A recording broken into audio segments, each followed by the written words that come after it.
Good evening, everyone. My name is State Senator JABARI BRISPORT in Brooklyn, and I'm pleased to get to speak with you tonight.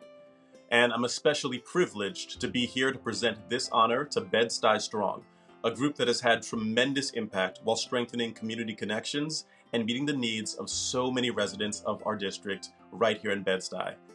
Bed-Stuy Strong has not only made a huge difference right here, but has been a leader in the mutual aid movement around the country, getting national attention in the media for the work they've done, and also showing residents here and across the country what it means for community to come together and take care of each other in the midst of a very, very difficult year.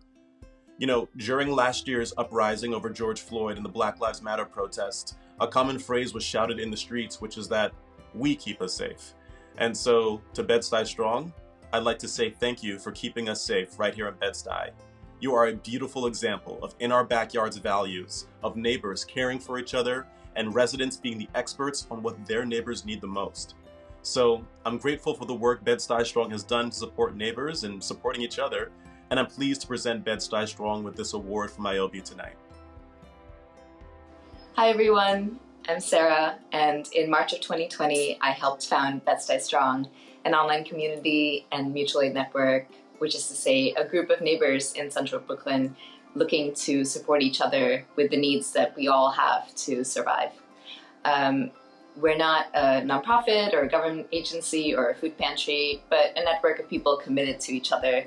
And together we've built a series of community initiatives, from food and PPE provision to thousands of people in nearby hospitals, to voting and vaccine access, to political education reading groups and support for our incarcerated neighbors.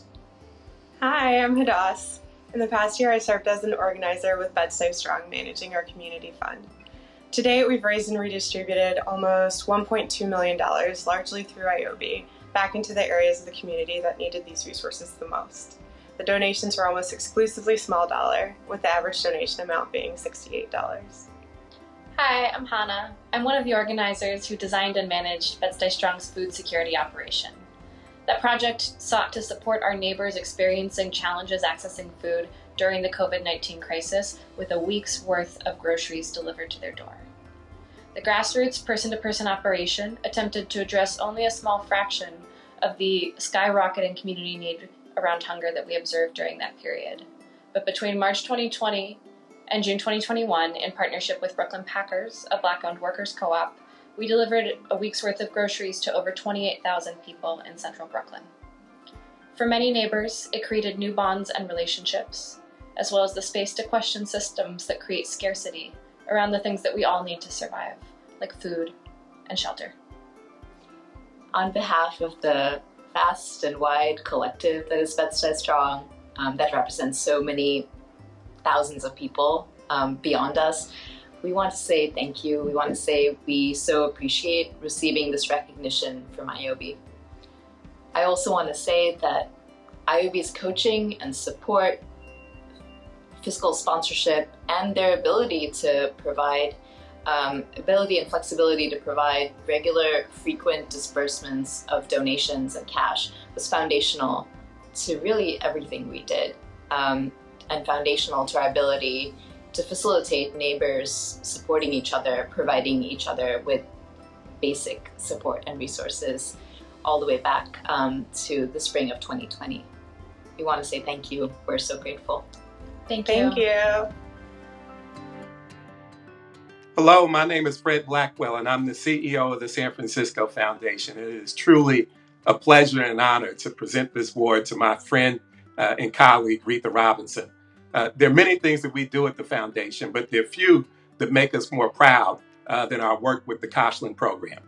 We love that work because it's all about identifying, supporting, and resourcing leaders at the community level who are doing work to respond to the issues of the day in their respective neighborhoods. Retha's run this program for years, and she's known for many things. She's known for being thoughtful. She's known for being thorough. But most importantly, she's known for having a high level of respect for the work that people do at the neighborhood level in their communities. So it is really an honor to present this award. We appreciate Retha at the foundation from top to bottom.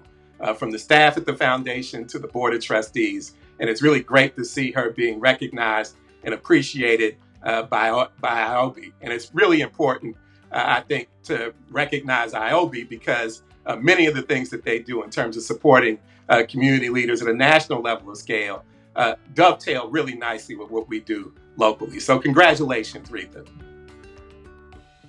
Thank you so much, and thank you to ioby. I am so glad to celebrate with all of you tonight. I'm especially delighted to receive this award, especially since I'm the one who usually give awards to community leaders, and so to be a recipient is always very humbling for me. ioby is built on so many of the same values embodied by the Caution program, which I've had the privilege of working with and directing for the past 30 years. And as you can see, I probably started when I was 12, 13. But the Caution program was created in the spirit of the founder of the San Francisco Foundation, Daniel Caution. He built a reputation for practical, bold, and sometimes risky philanthropy. He believed that folks in community can solve their own neighborhood issues and given the proper resources could address these issues. So our program works with grassroots leaders, the unsung sheroes and heroes of the Bay Area.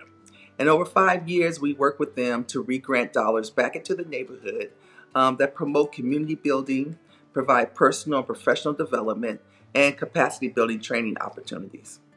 So the opportunity to work with the most impacted communities has been a highlight of my professional growth at the foundation. I've worked with people in communities, I've worked with residents and business owners and clergy, and teachers and bus drivers and crossing guards, just those folks who are making a difference in people's lives. So here's to our shared commitment to making powerful change on the local level. Thank you again, ioby, for this honor, and please enjoy the rest of your evening.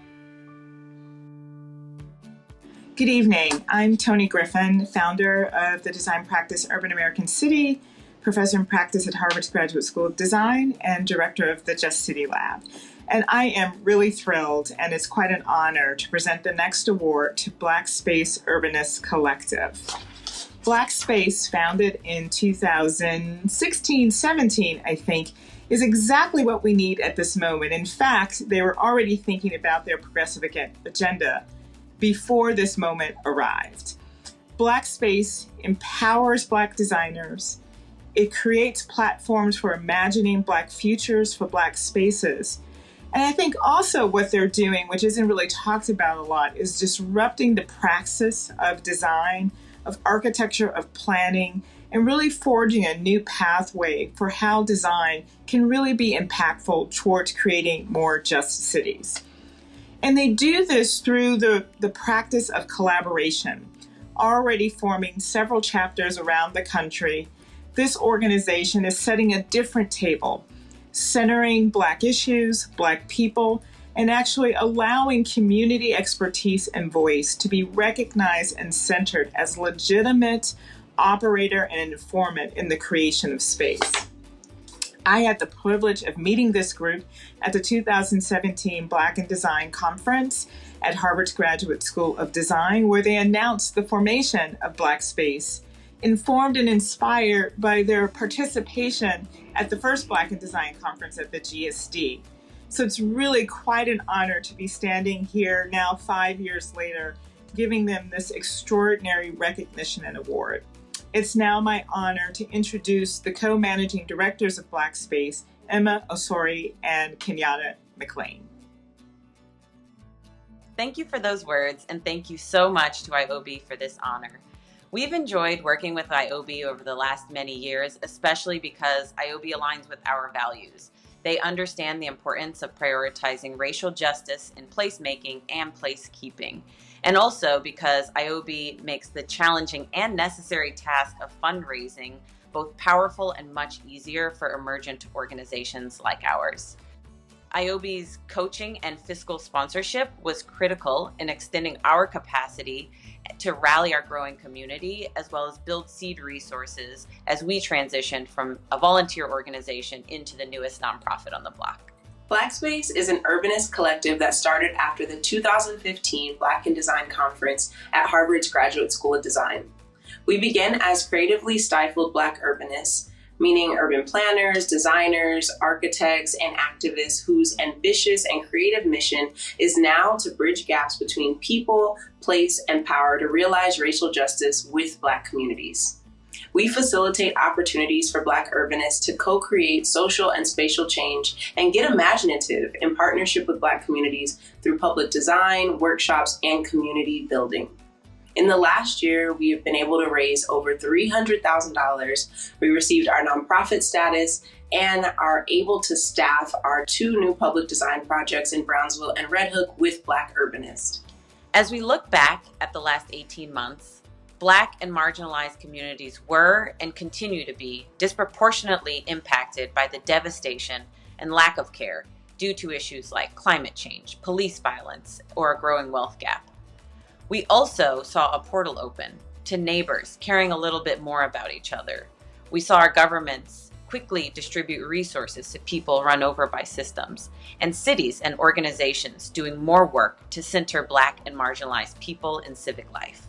As BlackSpace, we're moving into the future of recovery and thriving in Black spaces, guided by an ethos of justice and care.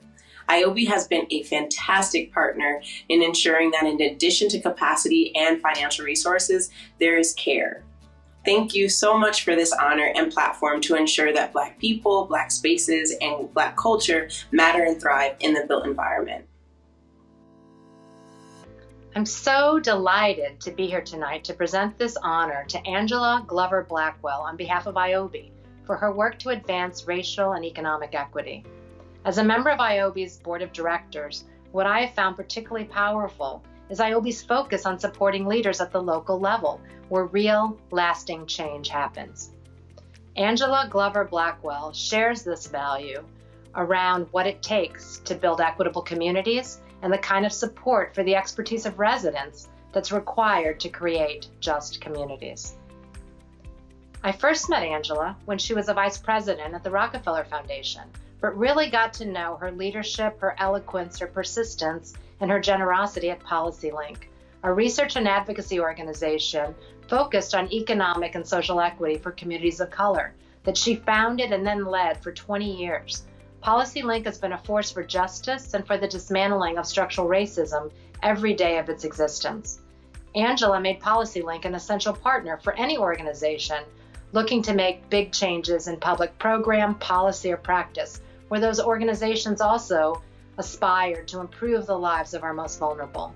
I've been fortunate to work with PolicyLink and Angela's team on some of the most ambitious projects I've ever been involved in. That's what Angela really inspires. The courage and ambition to build a better future where everyone, regardless of income or skin color, can fully participate in the civic and economic life of their community. And so I am privileged to present Angela Glover Blackwell with this award tonight. Thank you so much. It is lovely to receive this recognition from ioby. Throughout my career, I have really tried to focus on trying to build a fully inclusive society in which all can participate, prosper, and reach their full potential. I think the way to do that is to really focus on achieving racial and economic equity. The equity part of that really focuses our attention on the outcomes, reach your full potential, and don't get so stuck on trying to make sure that the inputs are equal, because we all know different people are going to need different inputs to reach their full potential. In order to understand that fully and deeply, I think that we have to really hold ourselves accountable for being proximate, which means being in touch with people in communities, people who are living in environments that we know need to be improved, and we need to lift up what the assets are there. I actually believe in this so much that for the past 20 years, it has really been a mantra of mine that local leaders are national leaders. They're solving the nation's problems with their neighbors, in their communities, with the basic wisdom that really is so crucial for making change. One of the things that I do is that I have a podcast called Radical Imagination, and I try to lift up the things that are happening around the country. And I see that ioby does the same thing. I love the way that you have the Racial Justice Toolkit, which allows people all over to be able to access what people have done in other places and think about how to make change in their communities. I love that you focused on Philadelphia and Memphis and the Afrofuturism there, where local artists and others are really tapping into their creativity, both to entertain, but to imagine a different world, to take leadership, creating the future that we all need and want. I really think that radical imagination requires a superpower. So at the end of my podcast, I often ask my guests, what's your superpower? The reason that I focus on that is because we're in a moment like none that we've ever seen, a real racial reckoning, really taking advantage of this moment to embrace the past, the ugliness of it, and the aspirations of it, and apply all of that to the future. To really lean into a moment in which democracy can be a multiracial democracy, in which the economy can be an inclusive economy, leaning into a future that is equitable, joyful, and sustainable. I am just so pleased to get this recognition from an organization that seems to share those values. Thank you, ioby.